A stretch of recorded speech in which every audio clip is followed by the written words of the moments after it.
Come on, YouTube, get going. Is it going? Yeah, I think it might be going now. All right. Little bit of a false start there, but okay, I think we're good. Hello, everyone. How y'all doing? Yeah, doing the AMA live as I do sometimes when time constraints get the way they are. But I've got Chris joining me right now. So how you doing, Chris?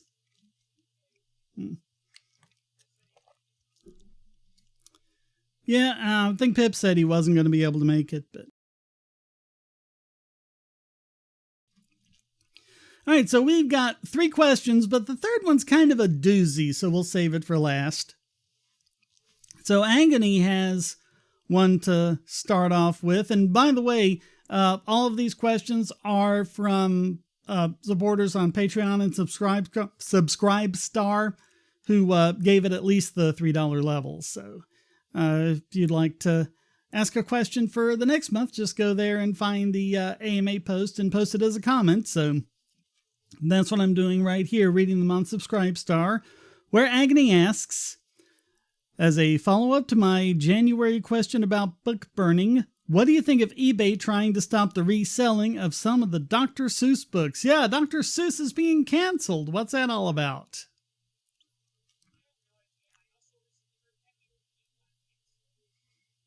Yeah, well, I mean, he pretty much is the consummate sexual harasser, but the point of the cartoons was that what he was doing was a dumb and stupid thing.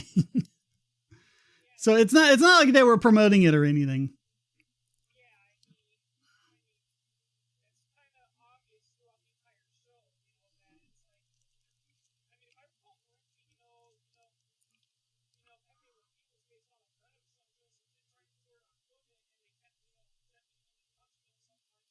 Mm-hmm. Yeah. Yep.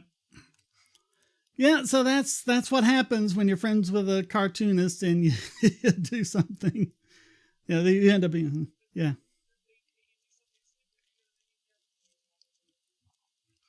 But the Dr. Seuss books, the only one I've heard anything specific about is, in my view, one of the most brilliant books ever written, and to think that I saw it on Mulberry Street. Because just the level of this kid's imagination. Mm-hmm.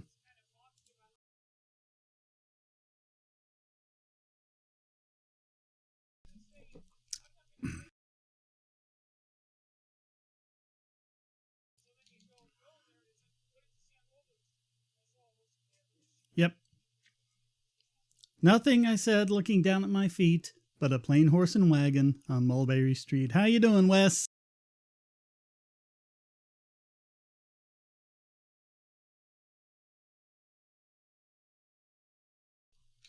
Yeah, we're talking about Dr. Seuss being canceled.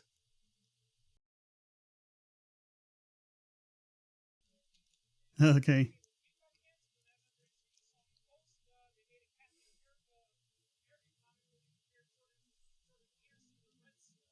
Yeah.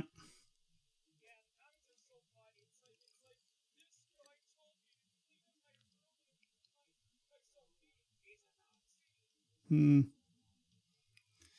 Yeah, it's gotten to where you can't even read a comic book without it being politicized.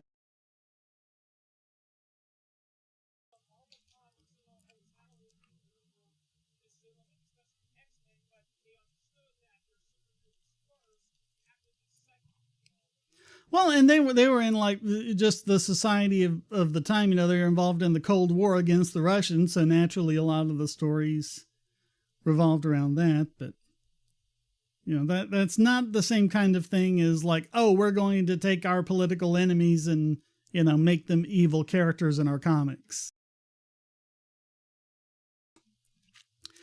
All right, I think we can go on then to Tomasz Urbański, because really I think the less said about the Dr. Seuss thing, the better. Come on, it's Dr. Seuss. Yeah. All right, Tomasz Urbański's. Yeah, that wasn't a great one. Yeah. Tomasz Urbański asks, any favorite pistol or revolver? And I don't really do superlatives, and Tell you the honest truth, I'm not really that much of a gun guy, but I mean, you get I like revolvers because they're just reliable. They don't need much maintenance, and they'll lay around for years, and then you pick them up and they work. So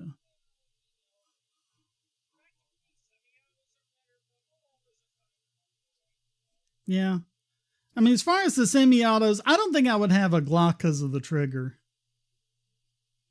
But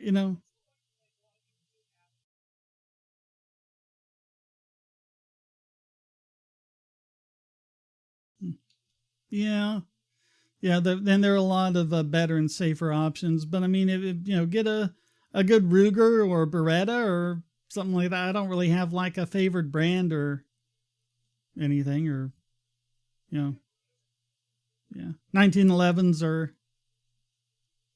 pretty good. Yeah, I mean, it's going to be more about what your situation is. Do you want something that, if it's something you're going to be continually maintaining and going to the range every week or something, that's a different consideration than if you want something that's, lying around your house until you need to use it, because there's a home invasion. And even that's a different thing to where, do you want something where, you want to carry it around in your purse or whatever, so you might want a nice little snub nose for that.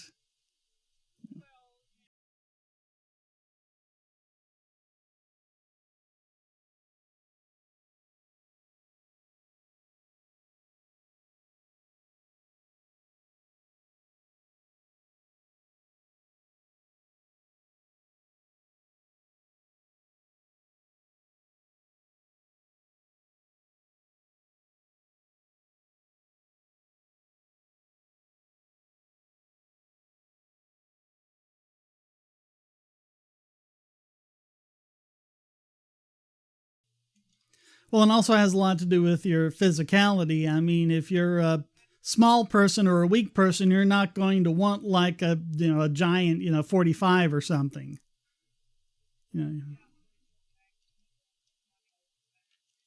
Yeah.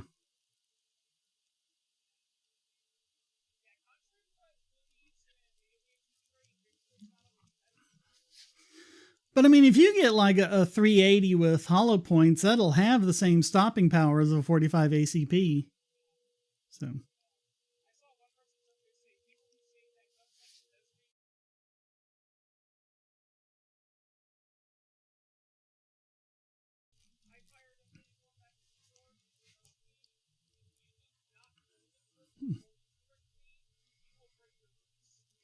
I think a Desert Eagle is probably good for two things. One, just having fun at the range. And the other is the intimidation factor. You pull out the big gun against someone. But if you're going to go for intimidation in a home invasion situation, you're probably better off with a shotgun. Because I got to tell you, you got a pump action shotgun. When you cock that thing, they're going to be running if they have any sense in their head.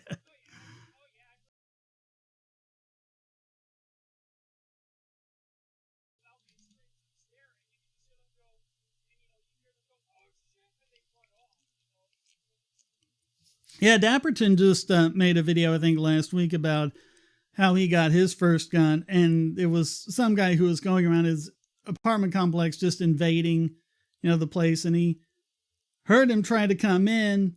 And so, he started yelling, who's there? Who's trying to come in? And he kept trying to come in, which is a very dangerous situation because most burglars want to break in when there's no one there because they don't want any opposition. This guy apparently wasn't afraid of coming up against opposition, and so he was kind of scared. And so he just lied and said, I have a gun. And then the guy ran off as soon as he said he had a gun. And he said, yeah, next day I went out and bought a gun.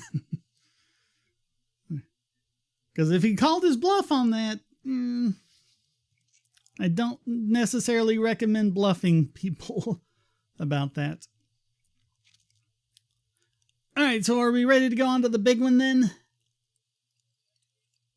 The big one. This is over on Patreon from Josh Havins. Oh boy, this is going to be big. And the thing is, I don't know how much new there's going to be because it's about the minimum wage.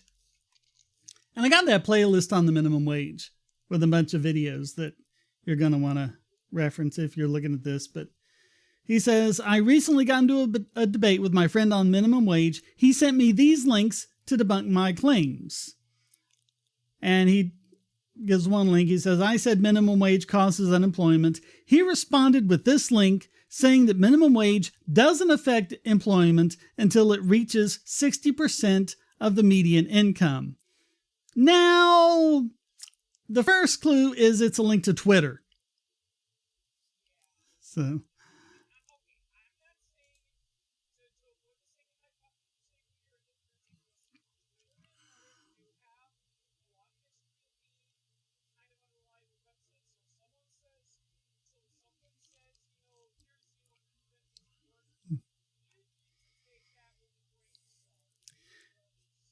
Yeah, but this guy, and I'm not going to try to pronounce his name, but apparently he's an economist, the University of Massachusetts Amherst. And he says minimum wage, monopsony, and unemployment insurance. He also very kindly gave us his pronouns so that we don't misgender him. So, isn't that so nice of him, so considerate?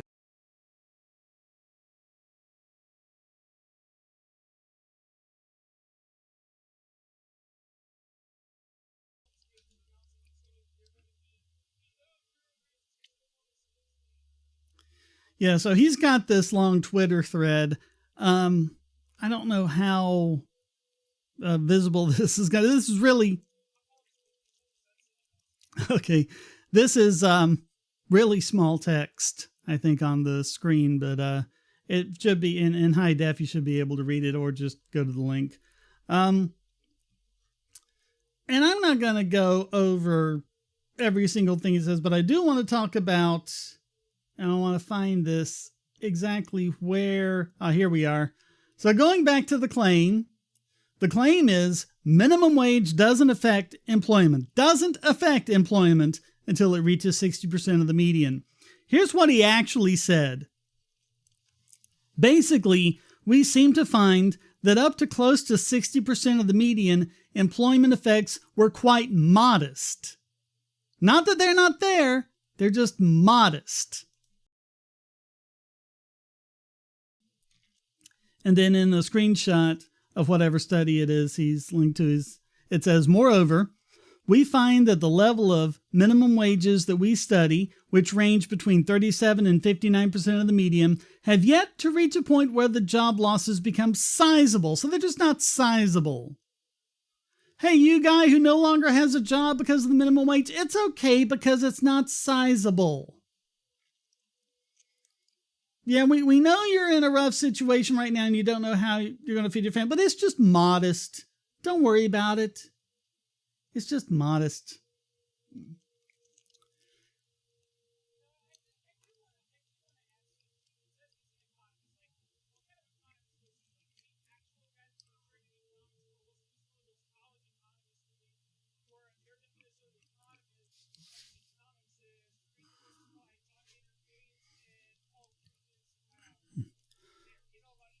Well, and more than that is the economics is a big field with a lot of specialties. I didn't see anything that's saying he's specifically a labor economist.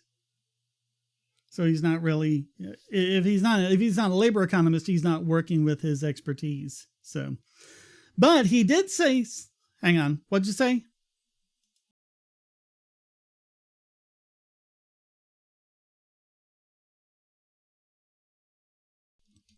But he says something here that I think is just beautiful. I think it might be one of those quiet part out loud kind of things.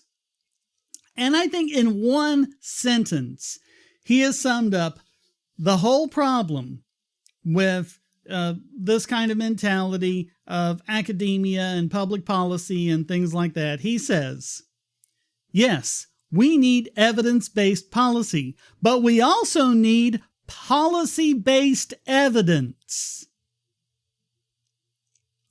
Policy-based evidence. So we don't just want to base our policies on the evidence.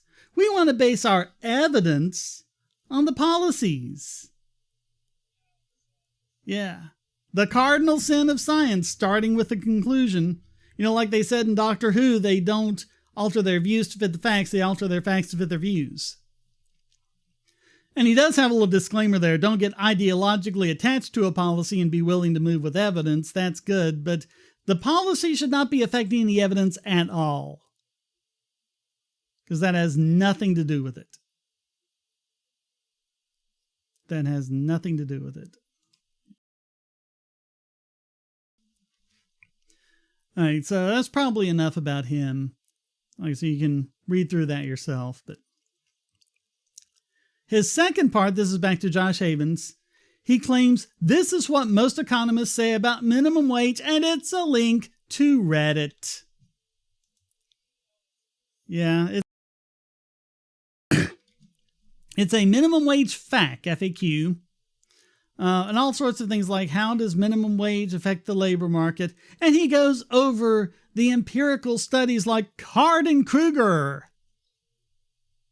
You remember them, that long debunked study from way back that I think you kind of, yeah, there was this supposedly the first modern study on minimum wage where they were actually able to show that no, minimum wage doesn't destroy jobs, even though there's no way it possibly couldn't. You know, they don't even have a model for how that works. But and then they let me get down to this. Let's see. Yeah, Card and Kruger disrupt the conversation. They went from 90% agreeing that minimum wage laws reduced employment.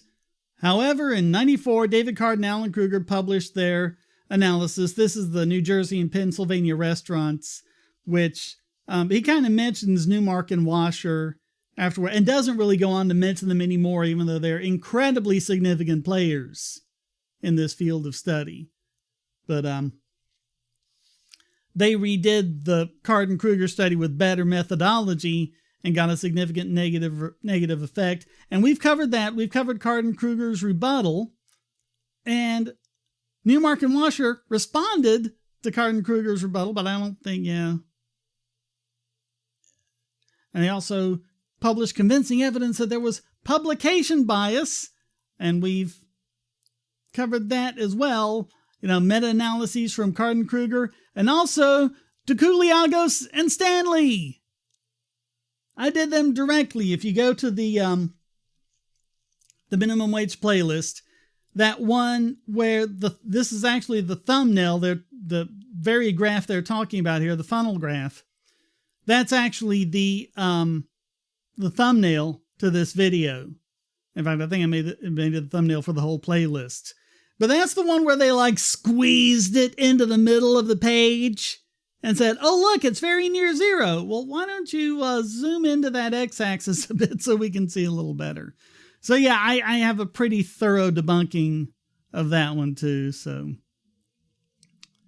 yeah, this is a whole bunch of, you know, and also surveys of economists, you know, like the EPI survey, you know, that found 60% in favor of raising the federal minimum, but no mention on how many of them were named Steve. So, but yeah, nothing really new there. I mean, it's just stuff that it really gets infuriating having to debunk the same nonsense over and over and over again. If everyone would just catch up with the conversation.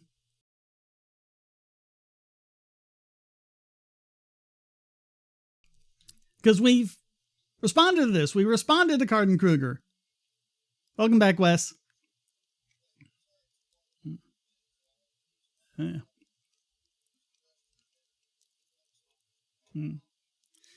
Yeah, but we've responded to Card and...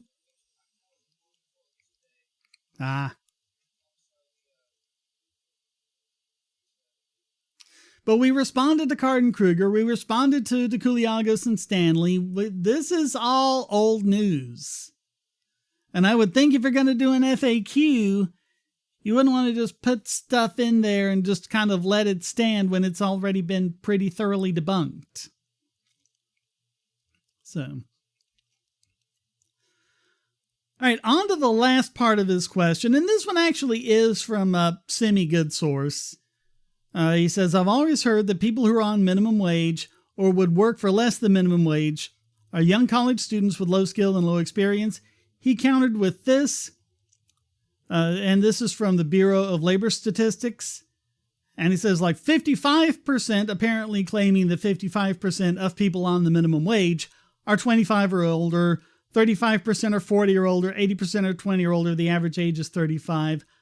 I wasn't able to find where he got the average age from, but basically they did not say that at all. And what they say on the very first page is minimum wage workers tend to be young. Although workers under age 25 represented only about 1/5 of hourly paid workers, they made up just under half of those paid the federal minimum wage or less. So hang on, go back to this claim. What was that claim? Yeah, it says the 55% or 25 or older. Well, that's, half of them are under 25. Among employed teenagers 16 to 19 paid by the hour, about 8% earn the minimum wage, compared with about 1% of workers ages 25 or over. And if you're wondering where this guy is going so wrong statistically, basically he's looking at Simpson's paradox, because he's looking at, well, there's two things. The first one is Simpson's paradox. The first one is he's comparing two different groups as though they were equal when they're not. So when you have the 25 year and older category, and you scroll down to the graph on page 3, the table on page 3, you can see this. Total paid hourly workers over 25, 32,698. But there's only just under 8,000 16 to 24 and 2,200 16 to 19. So over 32,000 versus 8,000. Yeah, they're kind of different size categories there. So yeah, you're going to have more people in a bigger category, but that still doesn't mean there's more of them percentage-wise. And so when you go over to percentage, which apparently he's looking at, so he's looking at like 25 and older. He actually said 55%. I'm not really sure where the 55% came from. But if you look over at the total hourly paid rates, there's 39.9%. At or below minimum wage, 19.3% of people 25 or older are making at or below minimum wage. 12.1% are at, and 21.8% are below. And so what it looks like he's doing is he's looking at that below minimum wage figure, and he doesn't realize that that figure is a percentage of a percentage of a percentage of a bigger group. And he's acting like, yeah, go on.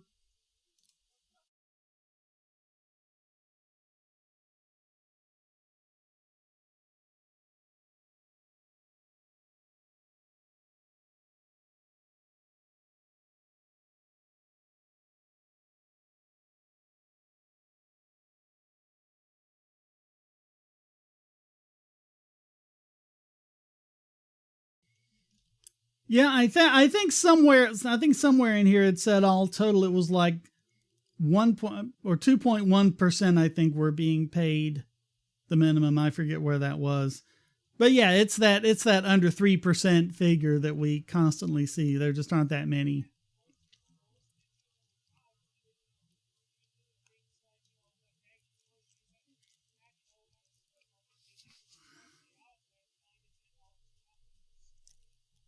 But if we're looking at, oh, I'm sorry, I was looking at the wrong column. I was reading out the column for men and not for the total.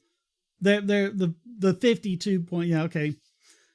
So he's looking at where it says 52.9% being 25 and older, 47.1% 16 to 24 working at or below the minimum wage. But if you look over to the next column, again, this is a percentage of a percentage.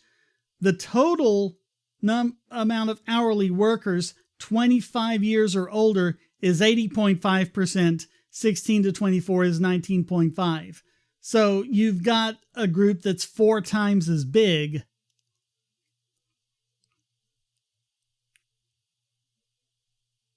Yeah. But then you go over to the figure that I think he's really wanting to look at, the figure he's representing it to be, which is the percentage of workers paid hourly rates. The total is 1.6%. 25 and older is 1.1%. 16 to 24 is 3.3%. 16 to 19 is 4.1%. That's for below minimum wage. At minimum wage, it's 0.2% 25 or older, 1.7% 16 to 24, and 3.5% 16 to 19.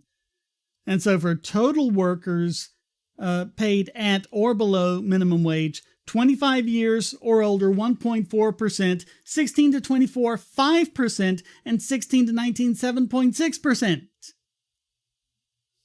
The exact opposite of what this guy was trying to claim.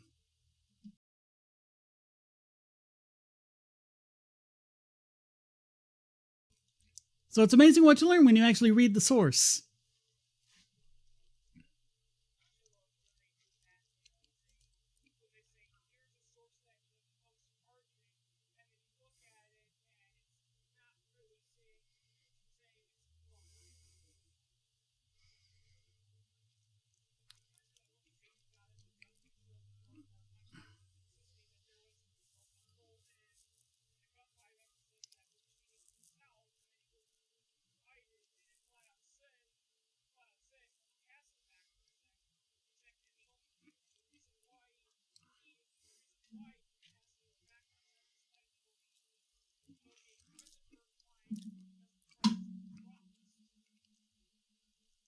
Yeah.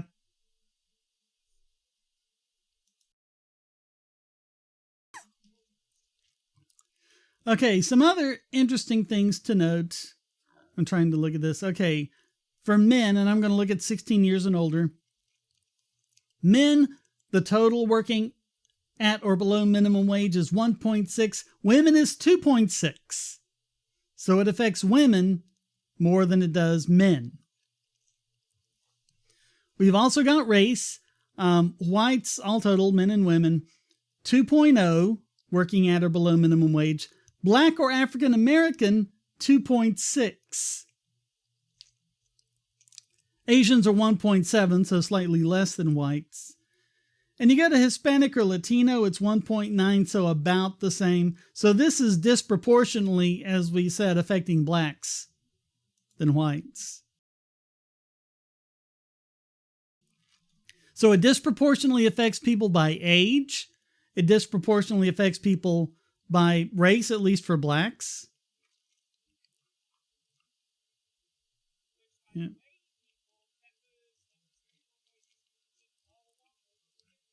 Yep, we covered that. And I think in each category, it affects women more than men. Yeah, it does with blacks, does with Asians.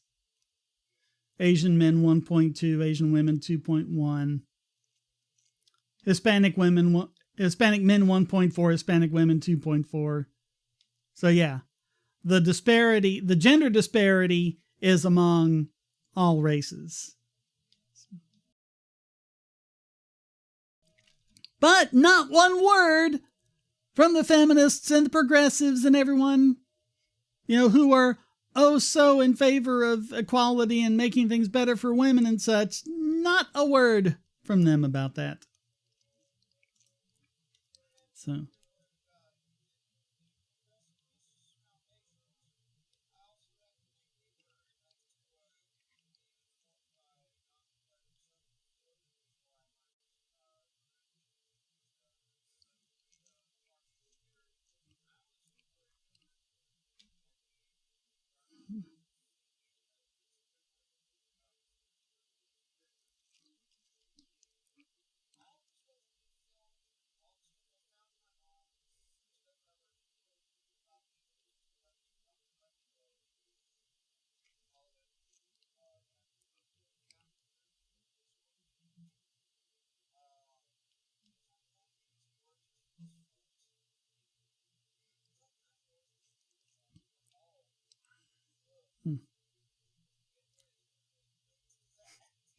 Yeah.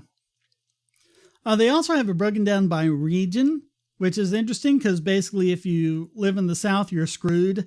If you live in the West, you're doing pretty well. In the South, 2.9% at or below minimum. In the West, 1.1, and way over on the Pacific, 0.9, and 2.0 in the Northeast, 1.9 in the Midwest. Pretty much where the average is.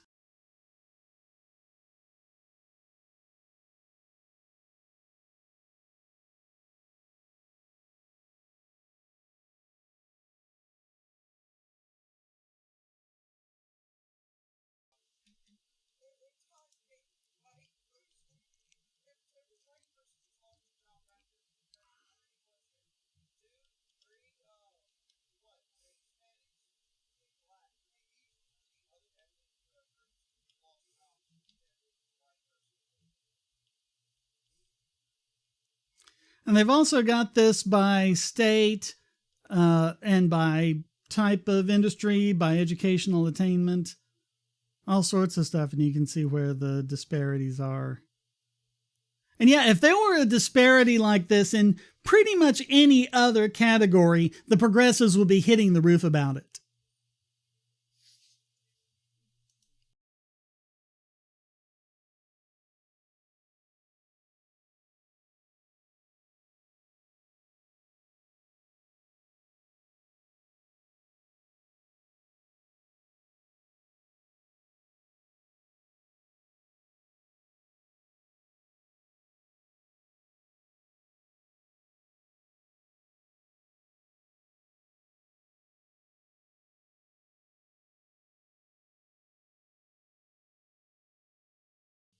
Yeah, I think the rest of this is the time seeing all the stuff in different years.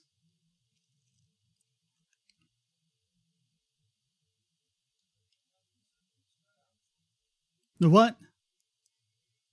Oh. No, I think we're still going.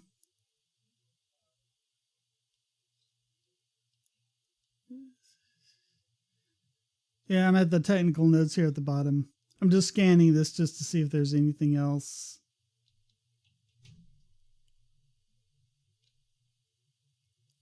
worth covering.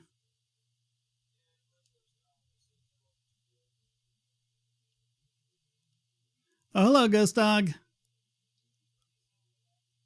And hey, Scorch.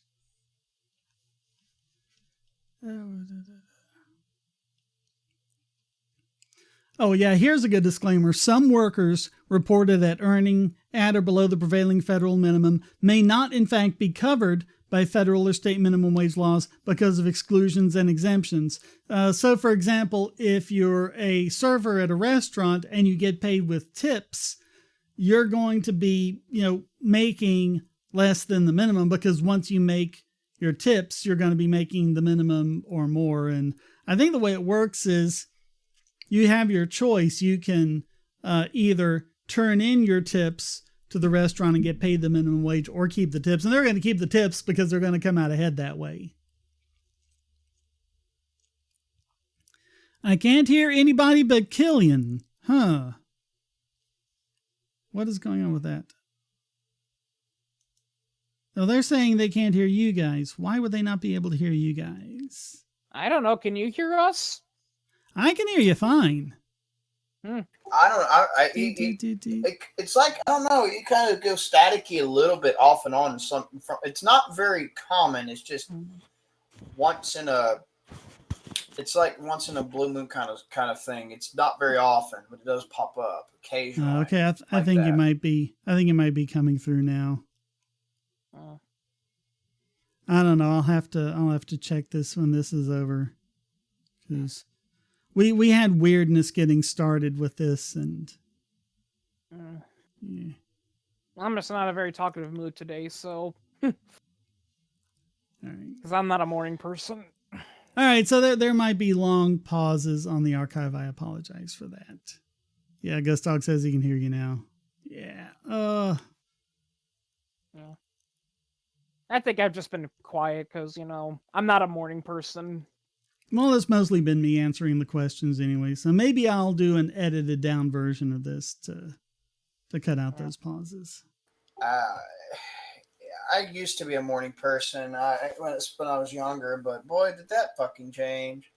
Yeah, actually, I read somewhere that's actually what happens. Your body, your body naturally, doesn't get sleepy till much later, and you wake up at later dates. And actually, that's the reason why teenagers are always falling asleep at school all the time. It's not because they're lazy. It's because they're not programmed to get sleepy till 10 or 11 o'clock, and they're not going to sleep, and they often don't naturally wake up until 8 or 9, but most schools start at 7 o'clock. And also in your teenage years, you're going to be needing more sleep. You're going to be needing like 10 or 12 hours instead of just 8. Yeah, but and we've known that for decades and decades and decades, but they still won't alter the school schedules to account for it. And not only that, it's like, kids also need plenty of sleep and also times to socialize, but we don't do that because not only do schools go from 7 to 3 o'clock, they also say, okay, and here's 2 hours of homework. And they might have other activities that they got to commit to. So we got to keep the slaves enslavable. It's like you know how many issues with schooling would go away if the schools would just stop giving out homework. There's actually been studies that have shown that homework in most cases does not improve a person's IQ. No shit, Sherlock. I'm surprised people didn't. And doesn't even the statistic. It doesn't even improve their performance on things like tests. Yeah, Fuck no. And if anything, it's going to make them worse because because that's just it. Teens, are at that age where they want to be exploring. They want to be hanging out with friends. They want to explore the world and, get some experience. And it's kind of difficult to do when you're telling them, oh, no, you got to be in band practice. Then you got to be in the sports team. And then you got to do 2 hours of homework. And then you got to do your chores. By that time, it's like 10 o'clock. Yeah. Yeah, and parents and teachers are wondering, why won't our kids just pay attention and be obedient in school? Gee, I don't know. Because it's not set up for that. Yeah. Well, yeah, and like Wes said, earlier, school is based on the old Prussian model, and the Prussian model was never intended to make people smarter. It was to condition them to be obedient. That's it. That's obedience training. The real education. I can't emphasize enough how realistic Milton Friedman was about the voucher system to let charter schools, religious schools, private schools, public schools, and homeschooling compete and give the people actual power. But no, the upper echelon of pricks don't fucking want that. They want to fist you and you fucking take it. Well, they do all of that, but then they complain that like, oh, black people are stuck in these underperforming schools. Well, then let them choose to go somewhere else. Yeah, exactly. But they don't want that because apparently private and charter schools take all the smart people and. Charter schools are done by lottery. Oh yeah. Yeah, they are, and it's people always ask. Interesting. It's like, why would you send your kid, to a crappy school, that's filled with gang violence and all that? And many people pointed out because in America, at least, it's illegal to pull them out and do somewhere without going through truckloads of bureaucracy, Yeah, because the bureaucrats that do would have to get off their asses and do something. Yep. Mm-hmm. Yeah. Fuckers. All right, I think that's about all we need to do to answer the questions. Anyone else got a topic or anything you want to say? I don't know. Going back to schools though, that's why I ain't gonna lie. I really don't like those teachers unions and how people act like teachers are all high and mighty. It's like, listen, I had some good teachers, but 90% of the teachers I have, I don't even remember their names, let alone their lessons that they taught me. The best teacher I had when I was in public school was a 4th grade teacher. She caught on to a lot of the shit I was put through the ringer through, and she tried to fight to get that shit reversed. And One of the greatest never teachers forget her. ever. One of the greatest teachers ever to grace the face of the planet was Phyllis Inline. We all loved Miss Inline. Students loved her. The parents loved her. When she died, there was a 4-hour wait at the line to get into her wake. All her former students and everyone. Was that one of your teachers or? Yep. Oh yeah. Yep. It's a point of pride. I normally don't go in for like academic honors because they're BS, but my point of pride is that I got the only perfect score she ever gave out on an essay in well over 20 years of teaching. Yeah, that is my point of pride. That is my academic. Yeah, I remember listening to an excerpt from Thomas Sowell when he was talking about the solution of education, and he brought up, because he was talking about, people always talk about their favorite teacher, and I can't remember the name of his teacher, but the teacher he said was this one teacher who taught him, and he said the reason why was because unlike today's teachers, she actually wanted to educate you. She wouldn't ask you, how are you feeling? What are you feeling today? Or stuff like that. She's just like, here's our lesson, write it down and study. And, but she was helpful. She was strict, but also very helpful. She was strict in the sense that she was like that because she wanted you to learn, So Ghost Dog is asking about the health passports. I guess he means the COVID vaccine passport they've been talking about. And from what I've seen in the news, it looks like those are being struck down as a violation of Roe v. Wade, which is a good thing because, Roe v. Wade wasn't just about abortion. It was about medical privacy. And these vaccine passports are absolutely a violation of that. Yeah, if I recall correctly, Jane Roe, if